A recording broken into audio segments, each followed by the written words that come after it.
A mensagem da noite: fora da caridade não há salvação, capítulo 15 do Evangelho segundo o Espiritismo. Instruções dos Espíritos: fora da caridade não há salvação. Meus filhos, na máxima, fora da caridade não há salvação, estão encerrados os destinos dos homens na terra e no céu. Na terra, porque à sombra desse estandarte eles viverão em paz. No céu, porque os que a houverem praticado acharão graças diante do Senhor. Essa divisa é o fecho celeste, a luminosa coluna que guia o homem no deserto da vida, encaminhando-o para a terra da promissão. Ela brilha no céu como auréola santa, na fronte dos eleitos, e na terra se acha gravada no coração daqueles a quem Jesus dirá: passai à direita, benditos de meu Pai. Reconhecê-los-eis pelo perfume de caridade que espalham em torno de si. Nada exprime com mais exatidão o pensamento de Jesus. Nada resume tão bem os deveres do homem como essa máxima de ordem divina. Não poderia o Espiritismo provar melhor a sua origem do que apresentando-a como regra. Por isso que é um reflexo do mais puro cristianismo. Levando-a por guia, nunca o homem se transviará. Dedicai-vos assim, meus amigos, a percustar-lhe o sentido profundo e as consequências, a descobrir-lhe por vós mesmos todas as aplicações. Submetei todas as vossas ações ao governo da caridade e a consciência vos responderá. Não só ela evitará que pratiqueis o mal, como também fará que pratiqueis o bem. Porquanto uma virtude negativa não basta, é necessário uma virtude ativa para fazer-se o bem. Mister sempre se torna a ação da vontade, para, se não praticar o mal, basta as mais das vezes a inércia e a despreocupação. Meus amigos, agradecei a Deus o haver permitido que pudesses gozar a luz do Espiritismo. Não é que somente os que a possuem hajam de ser salvos, é que, ajudando-vos a compreender os ensinos do Cristo, ela vos faz melhores cristãos. Esforçai-vos, pois, para que os vossos irmãos, observando-vos, sejam induzidos a reconhecer que verdadeiro espírita e verdadeiro cristão são uma e a mesma coisa, dado que todos quanto praticam a caridade são discípulos de Jesus, sem embargo da ceia a que pertencem. Paulo, o Apóstolo, Paris, 1860. Pai de amor e bondade, Mestre e amigo Jesus, permita, Senhor, que os bons espíritos que aqui estão presentes nos envolvam em luz, nos protejam e auxiliem nos trabalhos da noite. Permita ainda, Senhor, que todos os irmãos que necessitam de luz, de amor, de fé, de confiança, na certeza de que não caminhamos sós, sejam envolvidos na vossa luz e amor e encontrem o caminho que necessitam trilhar, mesmo com dor, para chegar ao aprendizado e ao crescimento espiritual. Rogamos nessa noite pelos nomes que encontram-se aqui na mesa: Cleberson Ferreira, Antunes, todos que necessitam de auxílio, pois estão internados, hospitalizados, que precisam de ajuda. Kátia Bandeira do Nascimento,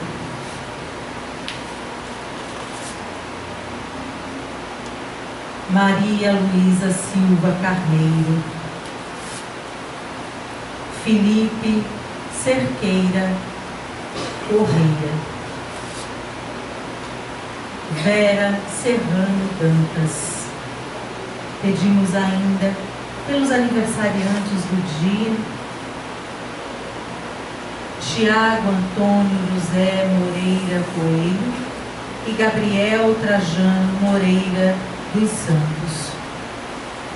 E ainda pelos irmãos desencarnados que necessitam do auxílio espiritual para caminharem no retorno à pátria com a consciência necessária para o refazimento espiritual.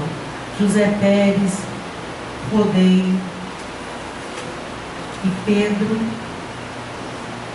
Nolasco Bezerra Lemos. Que todos sejam envolvidos na vossa luz e amor, Senhor.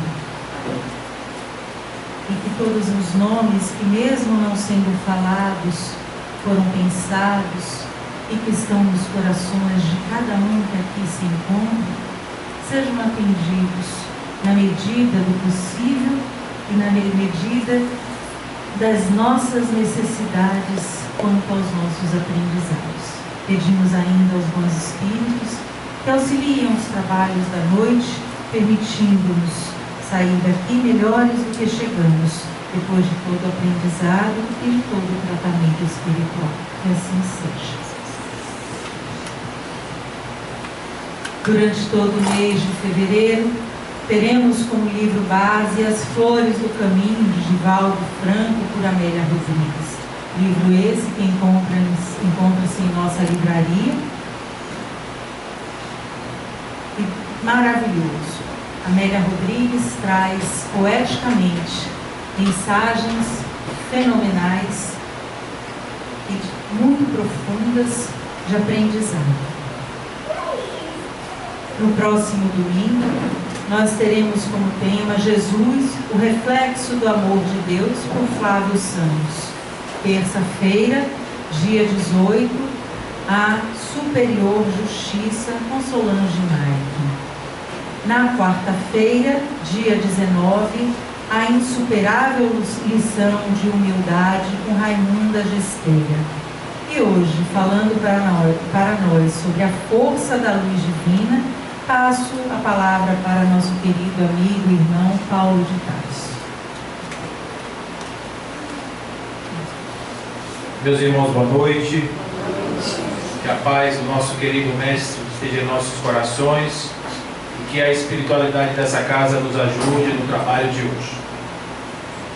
O Espírito Amélia Rodrigues, sem dúvida nenhuma, tem uma das mais belas páginas a respeito do Evangelho já escritas pela doutrina espírita, pelos autores espirituais.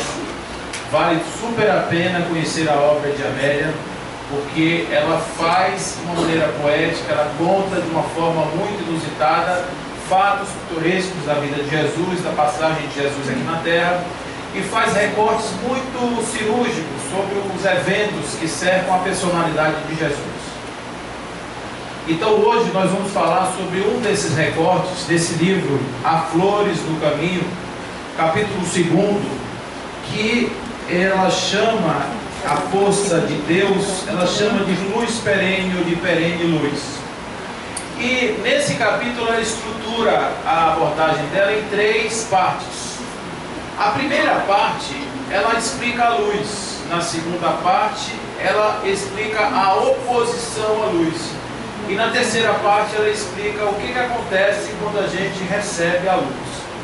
Então é bem bacana ela fazer isso, trazendo um paralelo em relação a Jesus.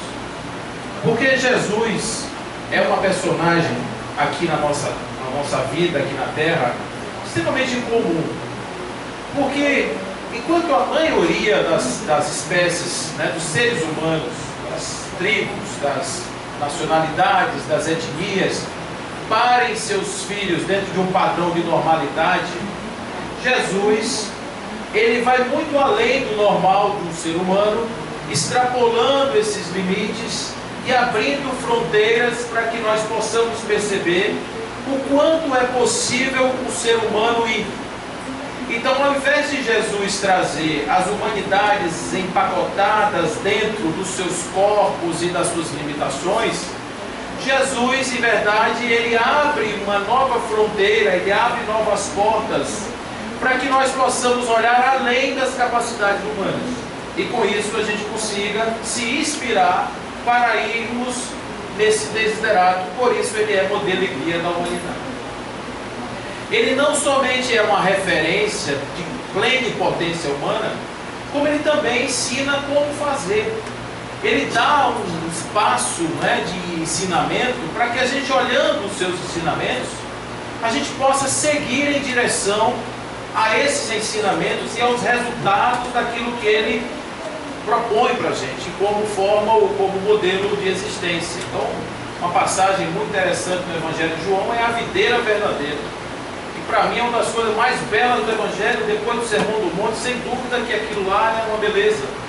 Porque ali é Jesus explicando como se faz para se chegar nesse lugar que ele tanto desenhou, que é o lugar de amorosidade, de união com Deus, essa coisa toda que faz parte do pensamento crístico. Então, a Amélia, ela começa explicando a luz. E é importante a gente entender essa luz, gente. Sabe por quê? Uma vez uma moça chegou para mim e falou assim: Paulo, minha vida está muito complicada, eu estou, cheio de pensamento, eu não consigo pensar, só consigo pensar em coisa ruim. E eu não consigo parar de pensar nessas coisas ruins. Aí eu disse assim para ela: olha, pense bem, você tem a capacidade do seu pensamento, você pode mudar o padrão vibratório do seu pensamento, não é assim que ele fala? Você pode mudar o diapasão da sua mente, olha, faça uma leitura edificante. E aí você pode de repente se inspirar nos espíritos maiores e tal, e você ter aí, quem sabe, um bom insight. E ela falou assim: olha, isso tudo, Paulo, que você está me dizendo, eu sei.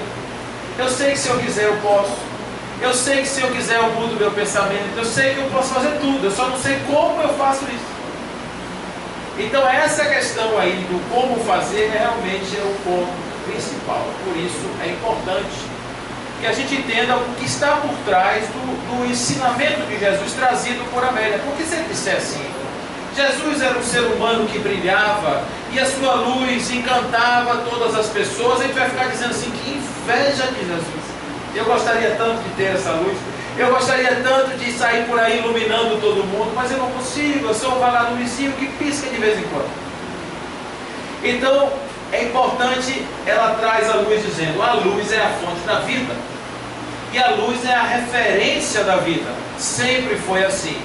Não é por outro motivo que lá na Gênesis, no primeiro momento da criação, o primeiro ato da criação divina é: faça-se a luz. A luz é a representação da materialidade, é a representação da vida, seja a luz condensada, congelada, descongelada, nas suas mais diversas formas. O universo inteiro está pululado de luz. Não existe nada que não tenha luz na energia toda, de todas as formas. A luz permeia todo o universo e todas as coisas, e nós só temos uma realidade tangível e objetiva porque temos luz. Se não houvesse luz, provavelmente a gente não distinguiria os objetos. A gente não saberia como é o mundo, não veríamos as cores, não identificaríamos o belo, não veríamos a tonalidade do mundo, os diversos matizes, as cores, as paletas de cores do mundo, a gente não veria nada disso. Então o mundo seria escuro, dark, a gente seria muito estranho, diferente do que a gente é. Não teríamos os estímulos visuais, cerebrais, a gente não conseguiria se desenvolver. Então nós temos muito a dever à luz inclusive como vida para os vegetais, para os animais, para toda a terra, para o universo, tudo depende da luz. Então ela traz essa importância da luz. E quando luz é confundida com o divino, não se fala de outra coisa. Realmente, quando se pensa na ideia de Deus, se pensa na ideia de luz. Então faça-se a luz, torne a luz visível aquilo que já existe, ou de certa forma torne a luz visível aquilo que pode ser materializado, que é a essência, enfim. Então aquele ato da criação, que é um ato, que está registrado na Gênesis, é um ato volitivo de Deus, que já existia antes do seu ato de criação e que portanto tem na luz a força dessa presença. Paulo, por que você está falando isso tudo? A Amélia Rodrigues não falou da Gênesis. Porque é importante a gente saber que a doutrina espírita está toda fundamentada na questão número 1 de O Livro dos Espíritos, gente. Pode observar Eu tenho feito um estudo aprofundado sobre essa questão há muitos anos. E cada vez que eu me aprofundo mais nisso, mais eu descubro que isso faz sentido. A primeira pergunta do Livro dos Espíritos estrutura a doutrina toda, porque ela fala justamente do que é Deus. E os Espíritos dizem que Deus é uma inteligência suprema e a causa primeira de todas as coisas. Então, quando a gente começa a pensar sobre isso, a gente vê a evolução do pensamento humano em relação ao divino, e a gente vê quantas formas Deus já teve. E a mais moderna, ou a que ficou, a que é mais comum, a que está impregnada na nossa mente, é aquele Deus que fica sentadinho lá no trono, resolvendo as coisas do mundo. Eu costumo chamar ele de Severino. É aquele Deus quando está encanando o tubo, está entupido, a gente chama ele, ô Severino, vem aqui resolver, porque ele está dando problema na tubulação aqui do coração, me ajuda a resolver. Então, é como se o mundo tivesse, o universo fosse imperfeito e as imperfeições do mundo, a gente chamasse o zelador que viesse consertar as imperfeições do mundo. O mundo é imperfeito diante da nossa visão, diante daquilo que a gente vê, diante da nossa perspectiva, da nossa fonte de análise. O mundo é imperfeito porque a gente não consegue enxergar a perfeição do mundo. A gente quer que o mundo seja agradável a gente. Muitas vezes o mundo não está muito preocupado com isso. E muitas vezes a gente acha que as coisas estão erradas quando as coisas estão seguindo exatamente o rumo mais perfeito que pode existir. Então, nessa pergunta de número 1, quando Kardec pergunta e a resposta é essa, a gente vai lembrar, e aí eu vou lembrar de dois pensadores da igreja, dois homens da igreja que pensaram Deus de uma forma extremamente interessante. Um deles foi do século XII, um arcebispo da Cantuária, que dizia o seguinte: Deus é a maior coisa que você pode imaginar. Santo Anselmo dizia isso. Ele dizia: não existe nada mais grandioso, grandioso no sentido do tamanho, do que Deus. Então, quando você começa a pensar assim, você diz: mas isso é tão simples, é bobo isso. A pessoa diz: Deus é grande, todo mundo diz isso, Deus é grande, mas ele diz: não, Deus não é grande, Deus é a maior coisa que você pode imaginar. Pense uma coisa grande, Deus é maior do que o que você pensou. É isso que ele diz, é uma grandeza infinita. Então, é diferente um pouco de um pensamento que o Espiritismo até combateu no passado, que era o panteísmo. Que o panteísmo dizia o seguinte: Deus é a soma de todas as suas criaturas. Todas as coisas que Deus criou, somadas, dão Deus. E na verdade nós não estamos falando do panteísmo, estamos falando do monismo divino, que está nessa frase de Santo Anselmo. Quando ele diz que Deus é a maior coisa que pode existir, todas as outras coisas estão dentro de Deus. Porque nem a soma de todas as coisas seria maior do que Deus. Portanto, Deus engloba absolutamente tudo e é infinitamente maior do que a soma de tudo. É uma expansão do pensamento panteísta que nós estamos trazendo hoje como sendo realmente a essência do pensamento espírita. Então, nessa construção que Santo Anselmo traz esse princípio do monismo divino, a gente vai para um outro pensador que faz ombro com Agostinho, que era São Tomás de Aquino. E São Tomás de Aquino tem 5 formas para entender Deus. A primeira delas, ele vai falar sobre um princípio teológico que é muito difundido hoje em dia, não é? Que é um princípio que está entre os 5 ou 7 princípios chamados incomunicáveis, que é o princípio da aceidade, né? Ele tem um nome estranho, mas isso quer dizer da independência. É um princípio da independência. O princípio da aceidade é o seguinte: Deus não precisa de nada para existir. Deus é capaz de existir por si mesmo. Ou seja, ele é capaz, inclusive, de manter a sua própria existência.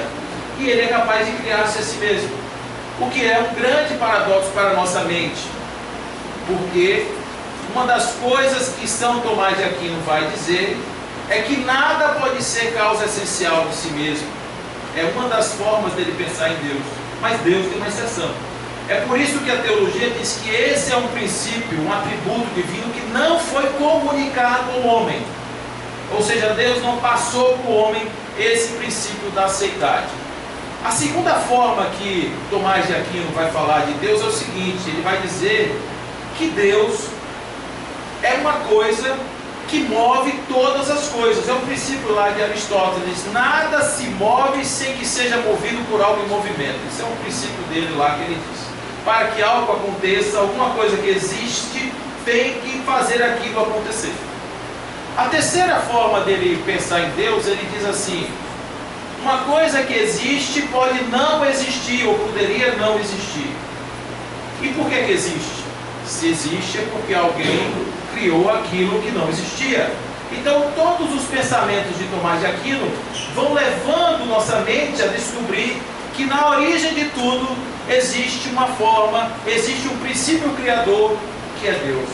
E a partir do pensamento lógico, ele vai falar mais duas coisas. Uma, ele vai dizer que Deus é a grandeza máxima de todas as potências, que seria a onipotência, e também ele vai dizer que Deus é o princípio direcionador, o telos de toda a criação. A partir desse pensamento de que Deus é o telos, Deus é a origem, Deus é o princípio, Deus é a essência de todas as coisas, a pergunta que não quer calar é: o que é a criação de Deus? Porque se Deus é a essência de todas as coisas, a essência de todas as coisas somos nós, as coisas somos nós, por exemplo. Então a essência de cada um de nós é exatamente quem? O divino. Por isso que Jesus dizia: vós sois Deus. Por isso que Jesus dizia isso. Em momento nenhum ele estava dizendo: vocês podem ser reconhecidos por Deus e Deus pode dar poderes a vocês. Em nenhum momento ele falou isso.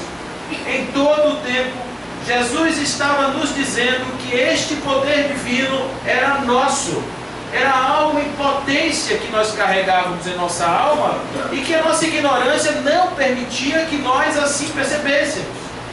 E quando eu digo que Jesus é um expansor de fronteiras, Jesus traz essa perspectiva não em teoria, mas na prática.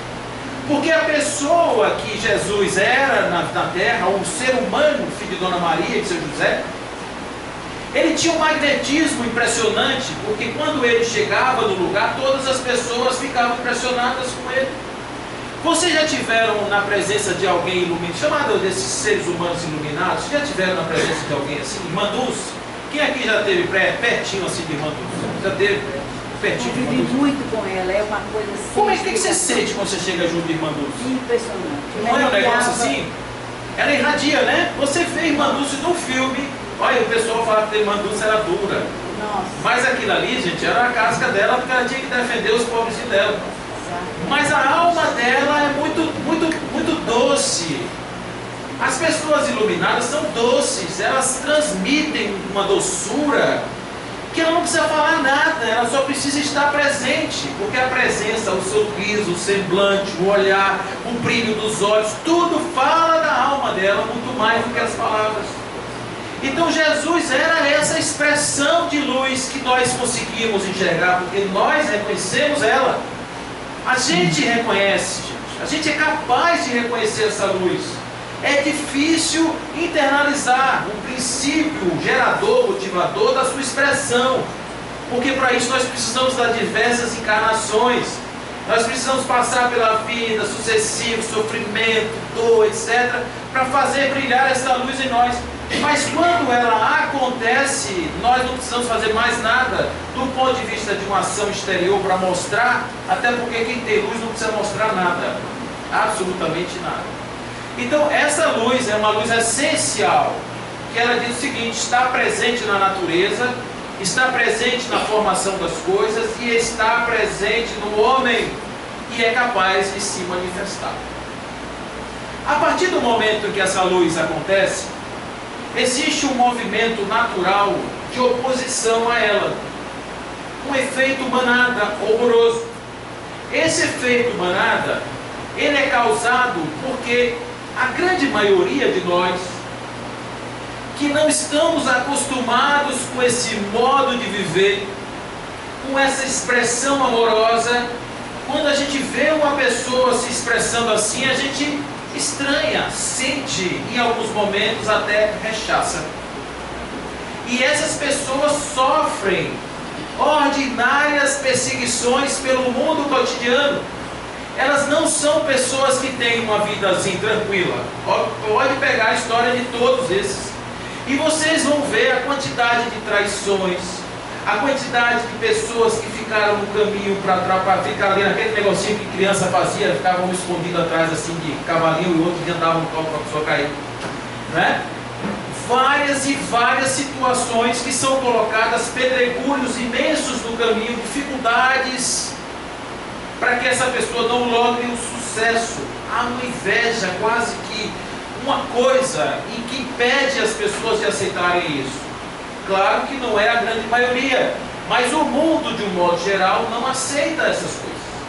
Então, isso eu estou falando de encarnados, mas a gente tem que considerar uma vasta população de desencarnados, de espíritos que não estão muito satisfeitos com as transformações de determinados grupos humanos e que se empenham muito, mas muito mesmo, para desestabilizar esses grupos que estão se direcionando para um processo de eclosão, porque eles não acreditam nessas potencialidades. A grande questão não é que eles não saibam que isso é bom, é que eles não conseguem entender o quanto isso é bom.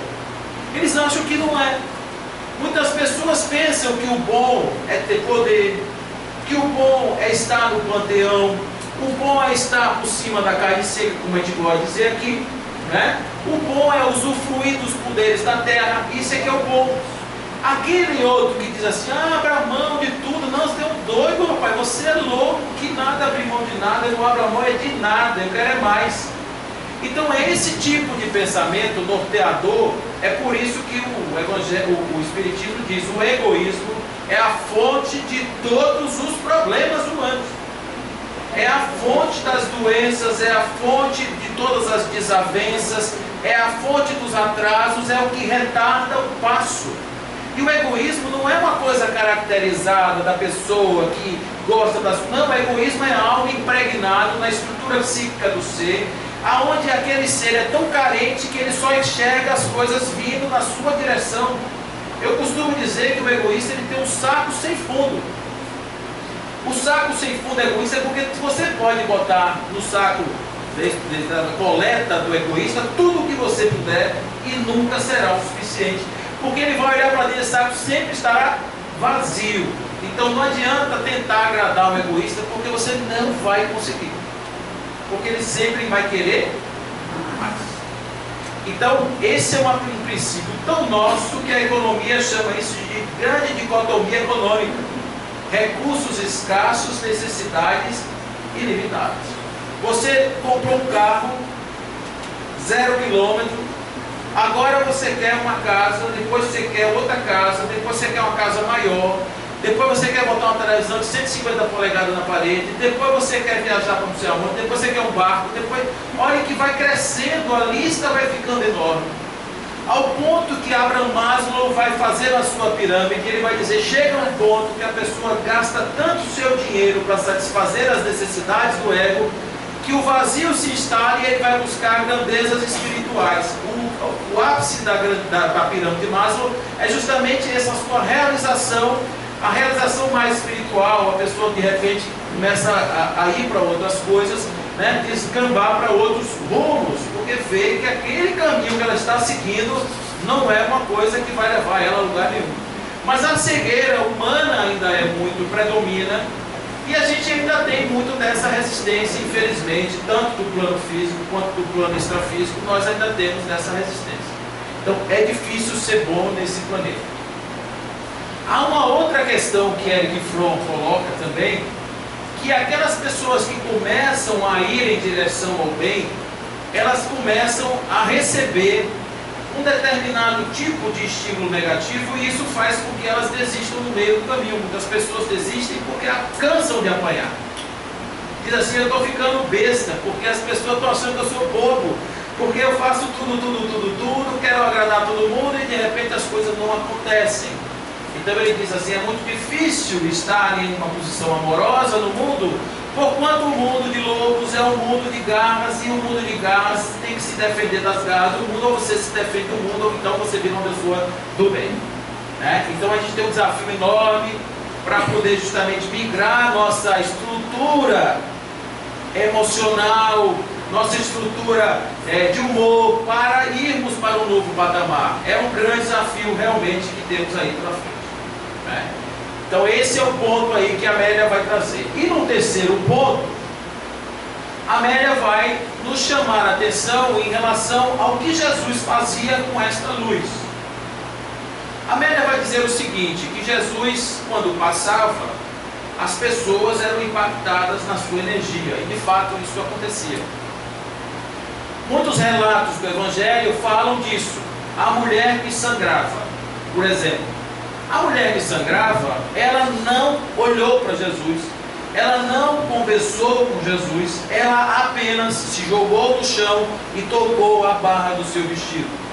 No momento em que ela fez isso, uma energia passou por Jesus, pelo seu corpo, e trouxe para ele a possibilidade de que alguém o tocou, e por isso ele perguntou: quem me tocou? Essa é uma das histórias mais pitorescas daquela história, porque ele, até sem querer, sem uma vontade ativa, ele tinha a possibilidade de transfundir as suas energias divinas. Outros exemplos enormes são os exemplos dos endemoniados, que a gente vê acontecer isso a miúdos. Quando ele chega diante de um endemoniado, de uma pessoa que está com necessidade, a sua grandeza moral era de tal sorte que aqueles que ali estavam saíam. Um exemplo disso é aquela pessoa que vinha de lá, aquele homem que vinha no estado horroroso, e de repente, ao olhar para aquele homem, os espíritos que lá estavam foram parar numa manada de porcos, lá num grupo de porcos, e os porcos se jogaram do abismo embaixo. Isso mostra a sua grandeza moral. E isso é muito interessante a gente perceber, porque nas reuniões mediúnicas esse princípio é o que mais ordena o funcionamento dos doutrinadores. Observe como isso é importante. Porque se você vai doutrinar um espírito e você não tem grandeza moral diante desse espírito, o espírito olha para a pessoa e diz assim: quem tu é? Quem é você? Você acha que não estava ali vendo hoje de tarde? Você acha que eu não sei o que você fez no verão passado? Será que você já consegue fazer isso que você está me pedindo para fazer? Então, para esse tipo de interferência, ele dizia muitas vezes: aqui tem que fazer jejum, aqui tem que fazer oração, aqui tem que estar preparado, aqui tem que ter fé, aqui tem que acreditar. Esse é um ponto principal, porque a plenipotência do homem não será atingida por meios racionais. Nós podemos falar aqui de Tomás de Aquino, Santo Ambrósio, podemos falar de todos esses homens, todos, absolutamente. Mas nós jamais vamos conseguir chegar na menor ideia do que seja sentir Deus em nosso coração. Porque para sentir Deus no nosso coração, a primeira coisa que a gente tem que falar é parar de conceituar e começar a sentir Deus. É o silêncio, não é a palavra, não é o pensamento, não é a razão. É simplesmente não fazer nada, deixar que ele flua. Esse é o grande mistério, é a grande mágica. No mundo de hoje, agitado, é difícil parar de pensar. Alguém aqui já conseguiu parar de pensar? Né? Tem uma experiência muito legal que pode fazer de parar de pensar. Vocês vão ver como vocês são capazes de parar de pensar. Ninguém pode pensar num elefante cor-de-rosa agora. Ninguém pensa. Alguém conseguiu não pensar no elefante cor-de-rosa? A mente é assim, né? A mente faz isso com a gente. Você para meditar, aí você vai lembrar de um monte de coisa. Você vai lembrar da pia cheia de prato, vai lembrar dos boletos para pagar, vai lembrar do menino, do problema do vizinho, vai resgatar uma coisa lá de trás. Isso tudo faz parte do aprendizado. Olha como a gente ainda está nos primeiros passos, porque para o entendimento de Deus não tem razão, não vai na razão. Então Jesus, ele não explicava muito essas coisas, ele fazia algo extremamente importante, que era dizer do princípio da unidade, que ele falava: quem crê em mim faz as coisas que eu peço, que são as coisas que vi e que soube. E essas coisas que me mostrou e que me ensinou foi meu Pai. Então, quem acredita em mim faz o que eu peço, porque foram aquelas coisas que o meu Pai pediu. Ou seja, você está acreditando em mim e no meu Pai. E aquele que crê em mim faz as coisas que eu faço e muito mais. É isso que está na videira verdadeira. Quando ele diz, meu pai é o agricultor e eu sou a videira verdadeira. Todo aquele galho, aquele ramo que em mim não dá fruto, o meu pai poda. Todo aquele, meu pai arranca e joga no fogo. Todo aquele ramo que dá fruto, meu pai poda para dar mais fruto. É isso que ele diz. Então, nesse movimento de podar, de cortar, de fazer crescer, a gente entende um pouquinho do que acontece na nossa vida. Quantas vezes nós somos podados por Deus? Não é? Quantas vezes acontece uma poda na nossa vida e você diz assim, logo agora que eu fui para o centro espírita, logo agora que eu comecei a melhorar, logo agora que eu comecei a fazer as coisas certas, aí começa a vir tudo de uma vez. Antes eu ficasse lá fazendo as coisas que eu estava fazendo. Então ali são as podas. Tem uma menina que falava isso lá, coisa que ela dizia assim, ó, tem a hora de pedir a conta. Você vai para o bar, você consome, tudo. Tem uma hora que você pede a conta. E essa conta, dependendo do tamanho dela, você vai ter que lavar um prato, você vai ter que pedir desculpa ao garçom, vai ter que pedir para parcelar, vai ter que chamar um amigo para te ajudar a pagar a conta, não é assim que a gente faz? Ela fazia essa comparação, eu achei bem interessante, porque quando a gente pede para pagar a conta, significa dizer que a conta chega. E a gente precisa dar conta daquilo que ainda é em nós o desequilíbrio. E é justamente nesse movimento de desequilíbrio que a gente vai encontrar o espaço da luz em nós. Amélia Rodrigues está dizendo de uma palavra que Jesus deixava vibrar a luz que havia nele, porque ele já havia conseguido, de uma forma mágica ou de uma forma de um esforço pessoal, ele já tinha conseguido ultrapassar as fronteiras dos limites que impediam que a sua luz aparecesse. É o que acontece com a grande maioria de nós. Gente, há um princípio filosófico que diz assim: você não se transforma naquilo que você já não é. O exemplo é simples. Se você plantar um caroço de banana, nasce manga? Nasce? Não. Se você abrir, eu não falo de semente de banana, quando eu vou falar isso, o rapaz disse, não é semente não, porque se bananeira não tem semente, tem um negócio de uma mudinha, não é assim? Mas se você abrir o caroço da manga, tem uma mangueira dentro do caroço? Sim, não. Tem? Mas tem uma mangueira quando você abre, tem a mangueira? Não tem. O que é que tem dentro do caroço da mangueira? Tem uma massinha, não é uma massinha? O que é aquela massinha? É uma mangueira potencial. Para que aquela mangueira potencial aconteça, você tem que molhar, botar na terra, botar o adubo, não é assim que faz? Você tem que fazer tudo para que aquilo aconteça. Mas se você não fizer nada, a potência continua dentro do caroço. Vocês estão entendendo o que eu estou falando? Para o indivíduo virar anjo, o anjo tem que estar em potência dentro do indivíduo. Para o indivíduo ser perfeito, como o perfeito é o Pai Celestial, a perfeição celestial tem que estar dentro do indivíduo agora, nesse exato momento. Ele pode não estar experimentando ela, ele pode não estar usufruindo dos benefícios dela, mas ela já está aqui, está pronta para se manifestar. Isso é chamado de potência humana divina. É exatamente o que a Amélia está nos trazendo aqui. O que nós precisamos fazer hoje, do ponto de vista evolutivo, do ponto de vista da nossa transformação, para sairmos do lugar que nós estamos, em direção à realização dessa potência de luz em nós? Aí a gente tem um caminho bastante grande para cumprir. O primeiro deles é o chamado autoconhecimento. Joana de Ângeles, num livro chamado Autodescobrimento, uma busca interior, ela diz o seguinte, olha só que coisa interessante ela diz: quanto mais o sujeito se desenvolve, mais sensível à dor ele é, mais sensível ao sofrimento ele é. Melhor dizendo, quanto mais o sujeito evolui, mais sensível ao sofrimento ele é. Ela diz isso. Em compensação, quanto mais desenvolvido ele é, menos ele consegue sofrer. É o paradoxo.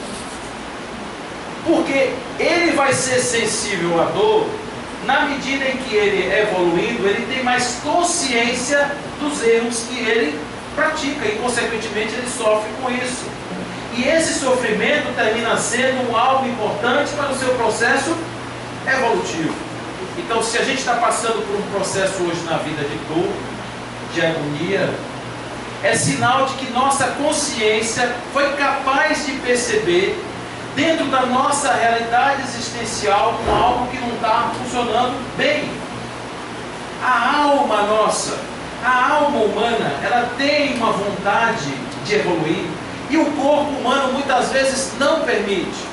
Na Gênesis, capítulo 18, Allan Kardec diz isso, que muitos espíritos que desencarnam numa condição não muito boa, quando chegam no plano espiritual, eles têm outros tratamentos, até de certa forma estranhos para o padrão que a gente está acostumado, porque são espíritos que têm dentro de si algo muito bom, mas que não conseguiram expressar essa sua bondade porque tiveram uma vida muito ruim aqui na Terra, tiveram muita dificuldade. Ele diz assim: o cerne é melhor do que a casca ainda tinha dor, mas por dentro eram espíritos já bastante bem resolvidos.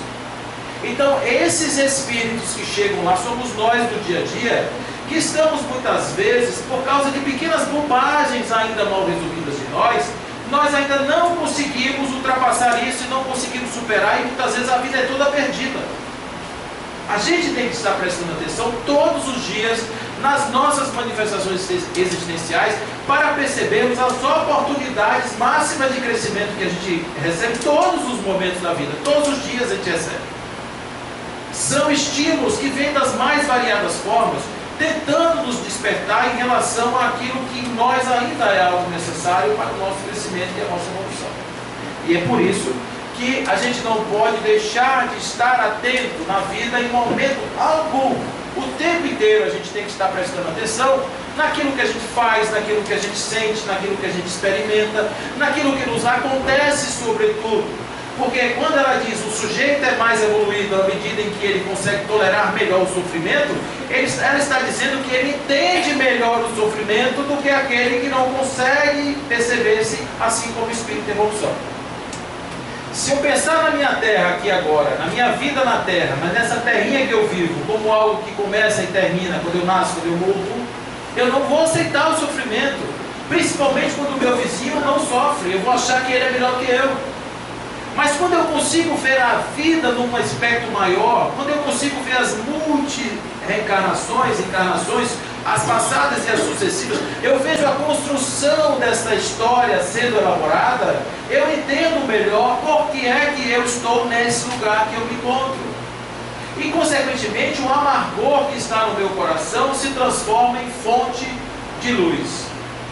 Francisco Cândido Xavier, aquele rapaz, ele tinha tudo para ser um doente, porque ele nasceu, com 5 anos de idade, ele foi entregue para uma psicopata tomar conta dele. E ele, quando estava nesse estágio, ele pensou em morrer muitas vezes.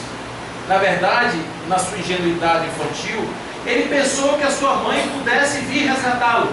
Então tinha um pessoal que conheceu o Chico quando ele era pequeno, e que dizia assim: todo o dinheirinho que ele ganha, ele vai a um rio, uma ponte que tem aqui em Pedro Leopoldo, e ele joga por cima, pedindo à mãe que o leve com ele. O desespero da criança, órfã, abandonada, jogada na casa de uma mulher que espancava ele 3 vezes por dia. Então ele apanhava de vara de marmelo 3 vezes por dia, de manhã, de meio-dia e de noite. A moça que cuidava dele dizia assim: Chico, venha tomar café, disse: não, que eu não apanhei ainda. Ele ficava pensando em apanhar, porque ele dizia assim: se eu vou tomar café agora antes de apanhar, eu não vou prestar atenção no café, eu não vou experimentar o café. Então, na psicologia de hoje, a gente ia dizer que esse menino ia ser um menino, né, ia ter um déficit de atenção, ia ter um problema, ia ser um rebelde, não ia conseguir amar, não ia conseguir trabalhar, ele ia ser um imprestável, ele talvez fosse para as drogas, para algo, ou algo que ele vai dizer assim: qual é o seu problema, Chico? Eu fui abandonado pelo meu pai. a minha mãe morreu, eu fui espancado quando era pequeno. Olha quantos motivos ele tem para dizer isso, né? Motivos não lhe faltam para fazer isso. E no entanto, o que aconteceu com esse cara? Ele passou por todo esse cadinho da dor, encontrou a espiritualidade que disse para ele de uma forma objetiva: Chico, não é isso aqui não, Chico, tem um depois. Esse depois é melhor do que esse. Você se prepara aqui para o depois. E ele ficou pensando assim: quem está me dizendo isso? A sua mãe. Quem mais está me dizendo isso? Emmanuel. E Emmanuel não foi bom com o Chico, não, assim, bom no sentido que a gente entende, né? Disciplina, não sei o que, não, esses não foi bonzinho. Bom ele foi, não foi bonzinho, né? Então, esse homem, ao invés de estar nutrindo raiva, ele só nutriu amor. Um outro exemplo desse tipo é Francisco de Assis. Francisco de Assis, ele tinha um problema com o pai dele. Francisco de Assis também era uma criança rebelde. Ele teve um problema com o pai dele. Ele brigava com o pai dele, roubou o pai dele processou ele. E ele tirou aquela roupa, ele se rebelou e foi para a pobreza absoluta por causa da briga com o pai. Então ele tinha tudo para ser, o nome dele não era Francisco, era João Pedro, ele era Francisquinho, porque era de francesinho. Era um nome assim, porque ele andava todo com aqueles frufru, aquele garoto, tinha camaro amarelo, né, barriga de tanquinho, ele curtia, ele era um playboyzinho. Então ele, quando ele teve esse problema com o pai, ele foi para a vida virou uma seta praticamente, largou tudo. Porque ele simplesmente não queria mais aquela vida, queria se romper com o pai, mas ele foi conhecido pela sua amorosidade, ao ponto de conversar com os animais. Eu tive a oportunidade de conhecer uma pessoa assim, e essa pessoa dava comida para uma lagartixa que morava na porta da casa dele. Essa pessoa foi meu pai. Era uma pessoa assim, dar comida para a lagartixa. Você diz assim: onde é que essa pessoa vai? Vou dar comida para uma lagartixa. Eu não sei se era a mesma, se era outra, porque lagartixa chinesa assim, tudo muito parecido, né? Mas eu acho que ele conhecia, de tanta intimidade que ele tinha com ela. Então essas pessoas sofrem muito na vida, passam por diversos perrengues, mas elas não conseguem azedar. Por quê? Porque dentro deles há um espírito que já experimentou a grandeza de ser grande, a beleza de ser realizado, a supremacia da energia divina no seu espírito fluindo, e ele diz: eu não perco esse espetáculo por absolutamente nada nesse mundo. Eu sou capaz de fazer qualquer renúncia para experimentar um segundo da plenitude de Deus em mim. Porque é enlouquecedor você imaginar que você nunca mais na vida vai sentir ódio, vai sentir raiva, ressentimento, dor de cabeça, dor na nuca, estou com uma pressão aqui, estou com uma pressão aqui, estou com angústia, estou com ansiedade, síndrome. Nunca mais. Ao contrário, você vai sentir apenas que você e o Pai são um, que você e o outro são um, que você e a natureza apenas um, que tudo é apenas um, vibrando e se mostrando de forma aparentemente diferente, como se fossem coisas diferentes com espaços entre os dois, mas em verdade é tudo apenas um. É Deus que se manifesta no homem através da sua aparente forma, é Deus que se manifesta na natureza através da sua aparente forma. É isso, é essa dança divina, é esse equilíbrio cósmico que é a perfeição divina, que é a soma, é o maior de todas as coisas, é a inteligência suprema que está dentro de nós. Nós somos verdadeiras emanações de Deus em busca da consciência para descobrirmos que somos o que somos. Nós não precisamos ganhar nada de ninguém. Tem pessoas que são como estrelas, começam a brilhar a partir do brilho do outro, se encostam no guru, o guru ilumina e ela fica parecendo que tem luz, mas não tem vida, porque se afastar do guru ela apaga. É que nem brasa que só funciona perto do fogo. Então quando a gente começa a ter luz própria, não precisa de guru. Aí Jesus disse: uma cidade, quando posta em cima do monte, ninguém consegue esconder. A luz, quando acende, você não pode botar embaixo do bode, você tem que botar no velador. Então é a luz que aparece, é a luz que aparece, é a luz que ilumina, é a luz que vem a partir de uma essência do homem, trazendo a sua possibilidade de se expressar na vida e dizer: eu sou a luz do mundo. E Jesus vai dizer depois: você é a luz do mundo. Enquanto eu estou no mundo, o mundo terá luz. E ele vai dizer mais: os seus olhos são luz, são a luz da sua alma. Mas se os seus olhos fossem trevas ou forem trevas, quão grandes serão essas trevas? Se ao invés de ter luz nos seus olhos, houver apenas trevas, quão grandes serão essas trevas? A que nível de envolvimento, ou de perdição, ou de direcionamento estará a sua alma? Quem guiará os seus passos? Qual será a motivação que vai fazer com que você se levante de manhã com vontade de perdoar, com vontade de amar, com vontade de ser melhor? Qual que será a energia que vai te movimentar se os olhos forem fechados para a luz? Eu faço uma perversidade, gente, com o povo, porque quando eu viajo aqui no interior, eu faço uma perversidade com eles, uma perversidade boa. Normalmente eu faço palestra à noite, então eu viajo assim de tarde e tal, eu vou chegando, às 5 horas da tarde eu estou chegando, o sol está se pondo. Gente, o sol do sertão é uma coisa que não sei não, viu? Eu acho que tem um artista só para isso. Deus botou assim um pintor só para o sertão. É cada pôr do sol incrível. Aí eu tiro uma foto, boto lá no slide primeiro, aí eu pergunto assim para as pessoas: sabe onde é esse pôr do sol aqui? Não. Pois é, aqui no teu quintal você não vê. A mesma coisa acontece com essa luz. Ela está em todo o lugar, inclusive nos nossos olhos. Quando você está afim de dizer eu te amo para uma pessoa, quando você fica carregado de emoção e que você dá um abraço nessa pessoa com muita emoção, ela está ali presente. Quando você abraça um filho seu, quando você vai em busca de um amigo, uma amiga, quando você vai na natureza, quando você sente que você só falta voar, porque você está se sentindo totalmente invadido por algo que você não sabe o que é, eis aí a luz divina. Quando ela está lhe propelindo, quando ela está lhe empurrando em direção de um objetivo, de um telos, de um objetivo maior, quando você se levanta para ir ao encontro de alguém que está precisando de sua necessidade, de sua ajuda, aí está a luz divina. Quando todo esse movimento da terra acontece, mostrando a perfeição de uma flor, do beija-flor, da chuva, da planta, do passarinho, o tempo todo ali batendo na nossa porta, dizendo: eu estou aqui, olhe, me contemple, eu sou você, você sou eu, nós podemos ser perfeitos e dançarmos juntos nesse grande equilíbrio da natureza. Você pode estar comigo aqui, venha, o convite é todo dia. Vai ter dificuldade? Vai, gente. Vai ter dificuldade com os nossos monstros interiores? Vai.